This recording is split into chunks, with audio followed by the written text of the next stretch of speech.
Hi friends, welcome back. तो resume करते हैं हमारा डिस्कशन यार। ठीक है, प्रॉब्लम्स के ऊपर। Okay, this is the next problem. Okay, चलो देखते हैं। बहुत अच्छा सवाल है ये वाला। तो मतलब थोड़ा इसमें हमें आउट ऑफ द बॉक्स सोचना पड़ेगा। तो let's see this problem. Find the number of non negative integral solutions of the equation. ठीक है, दिस। तो देखो यार, सबसे पहले x plus y plus z plus 2w equal to 20, इसको लिख लो।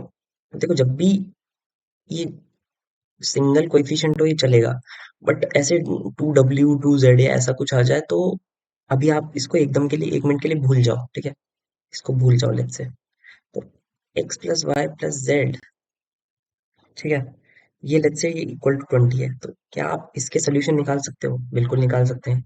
कैसे निकालने? नॉन नेगेटिव इंटीग्रल सोल्यूशंस, मतलब 20 + 3 - 1 c3 - 1। ठीक है, मतलब 22c2। ये तो हो गए किसके? इसके। जिसको निकालना है।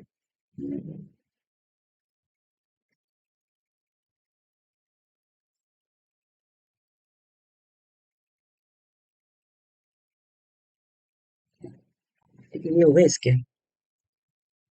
अब इस केस को मैं क्या कंसिडर कर सकता हूँ? जब मेरा w इक्वल टू जीरो है। अब मेरा w भी कुछ भी हो सकता है ना यार। तो w इक्वल टू जीरो है तो ये आया। अब जब w मेरा 1 होगा तो मेरे पास यहाँ क्या बचेगा? यहाँ 18 बचेगा। ठीक है, यहाँ पे x plus y plus z equal to 18। तो क्या मैं उस केस के लिए भी बना बना सकता हूँ? बिल्कुल बना सकता हूँ। उस केस में आएंगे मेरे 20c2।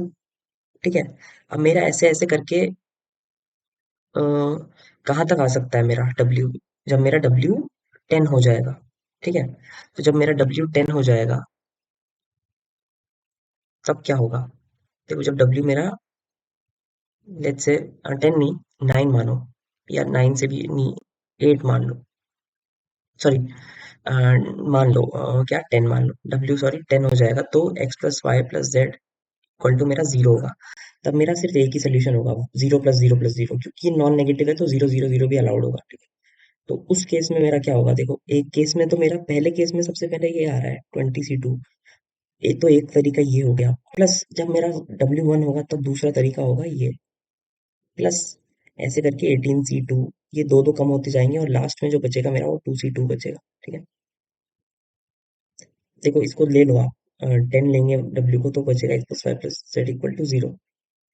तो इससे क्या आएगा मेरा?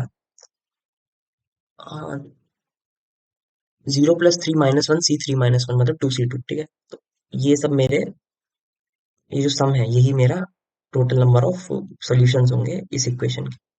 ठीक है, तो ये मेरा आंसर है। तो समझ में आया इस टाइप के सवालों को कैसे करना है? जब भी देखो ऐसे कोएफिशिएंट आ जाए ना बगल में, तो आपको फिर देखो, आप इस प्रॉब्लम से सिर्फ ये सिंगल कोएफिशिएंट जिनका कोएफिशिएंट 1 है उन्हीं सम्स को सॉल्व कर पाओगे। 2 वाला आ गया तो इसका मतलब इसको आपको इसमें जीरो, मतलब w की वैल्यूज पुट पुट कर करके, मतलब ऐसे आंसर्स निकाल के फिर आपको इंडिविजुअली सॉल्व करना पड़ेगा। ठीक है, तो ये इसका कॉन्सेप्ट है इस टाइप के प्रॉब्लम्स को सॉल्व करने का। इसलिए थोड़ा ये आउट ऑफ द बॉक्स सोचने वाला सवाल था। बट आप याद रखना कि जब भी इस टाइप के प्रॉब्लम्स आएंगे तो आप इनको डायरेक्टली सॉल्व नहीं कर सकते, क्योंकि इसका कोएफिशिएंट 2 है। ठीक है, तो इसको हो सकता है कर भी सकते हो आप। आप दिमाग लगाना थोड़ा, इसको w + w अगर लिख दो।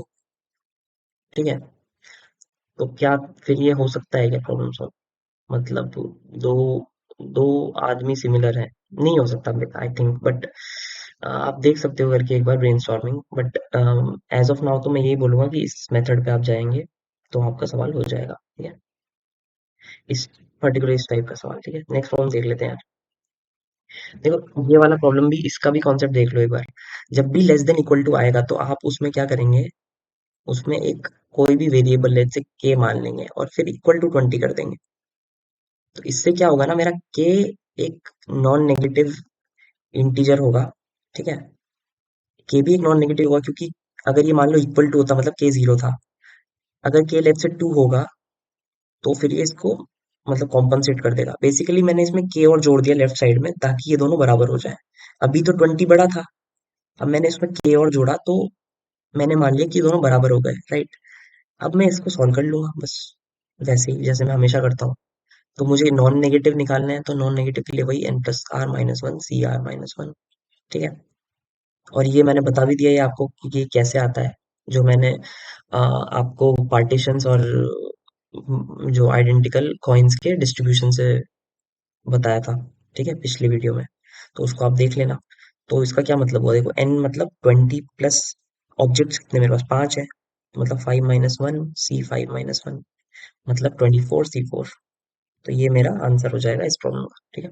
इसको सॉल्व कर सकते हैं हम, और आंसर निकाल सकते हैं, ठीक है। एक प्रॉब्लम और देख लेते हैं, ठीक है। तो देखो यार, in how many ways can a party of 6 men can be selected. देखो 6 लोगों की पार्टी हमें सेलेक्ट करनी है, जिसमें 10 हिंदू हैं टोटल, 8 मुस्लिम्स हैं एंड 6 क्रिश्चियंस हैं, ठीक है। उसने बोला ऐसा है कि एटलीस्ट एक पर्सन तो हर रिलीजन का होना ही चाहिए। अब देखो यार, इस प्रॉब्लम को मैं इस ये डिस्ट्रीब्यूशन ऑफ अलाइक ऑब्जेक्ट की प्रॉब्लम में कैसे बदलूंगा। क्या मैं ऐसे लिख सकता हूँ x+y+z = 6, 6 लोगों का पार्टी बनना चाहिए, और मेरे को पॉजिटिव सोल्यूशन निकालने हैं इसके, मतलब एक्स वाई जेड में मैं जीरो अफोर्ड नहीं कर सकता, मतलब it should be positive integral solution, positive solution, ठीक है, इंटीग्रल, पॉजिटिव इंटीग्रल सोल्यूशन। तो क्या ये वही प्रॉब्लम बन जाएगी जो हमने पास्ट में करी है। देखो 1 1 1 आया, इसका मतलब एक्स हमारा हिंदू को रिप्रेजेंट कर रहा है, लेट्स से वाई हमारा मुस्लिम को, और जेड हमारा लेट्स से क्रिश्चियन को रिप्रेजेंट कर रहा है, ठीक है। तो हमने इस प्रॉब्लम को कन्वर्ट कर दिया इस प्रॉब्लम में, ठीक है, पॉजिटिव इंटीग्रल सोल्यूशन में, और हम अब इसको सॉल्व कर सकते हैं। तो ठीक है, इसको सॉल्व करने का तरीका क्या होता था, n - 1 गैप्स ही रहते हैं मेरे पास, क्योंकि मैं मेरे जो एक्सट्रीम गैप्स हैं वो मेरे काउंट नहीं होते when I need to consider the positive integral solution, ठीक है। तो n माइनस गैप में से मुझे r - 1 गैप सेलेक्ट करने होते हैं बेसिकली। तो मतलब n मेरा क्या है, 6 है, तो मतलब 6 - 1 C, r मेरा 3 है, तो मतलब 3 - 1, तो ये कितना आ गया, 5 C2। तो इतने मेरे डिस्टिंक्ट बन पाएंगे ग्रुप्स या पार्ट, जो भी बोला है ना, इतनी मेरी पार्टी सेलेक्ट हो पाएंगी, ठीक है, इतने तरीकों से। तो आई होप आपने समझा होगा कि कैसे मैंने इस प्रॉब्लम को डिस्ट्रीब्यूशन ऑफ अलाइक ऑब्जेक्ट की प्रॉब्लम में बदल दिया, फिर सॉल्व कर लिया आसानी से, ठीक है। ये at least 1 person of each religion consist हो, इससे हमें क्या पता चला, इससे हमें ये पता चला कि हमें पॉजिटिव इंटीग्रल सोल्यूशन देना, ठीक है। तो यही आपको चीजें देखनी पड़ेगी कि एक एक बारीकी से सवाल को पढ़ो, और वो जिस थीम में कन्वर्ट हो रहा है आप उस थीम में कन्वर्ट करके उसको सॉल्व कर लो, ठीक है। तो इतना ही था इस वीडियो में, तीनों प्रॉब्लम्स ठीक थे, ठीक है, इजी थे, बट अगर आपको कॉन्सेप्ट समझ में आ रहा है तो मतलब बहुत इजी होंगे फिर तो आपके लिए, बट सवाल अच्छे थे ये तीनों, ठीक है। तो ठीक है गाइज, इतना ही था यार इस वीडियो में, मिलते हैं नेक्स्ट वीडियो में। अगर वीडियो पसंद आई होगी तो आप लाइक कर सकते हैं। Okay, thank you very much, bye bye.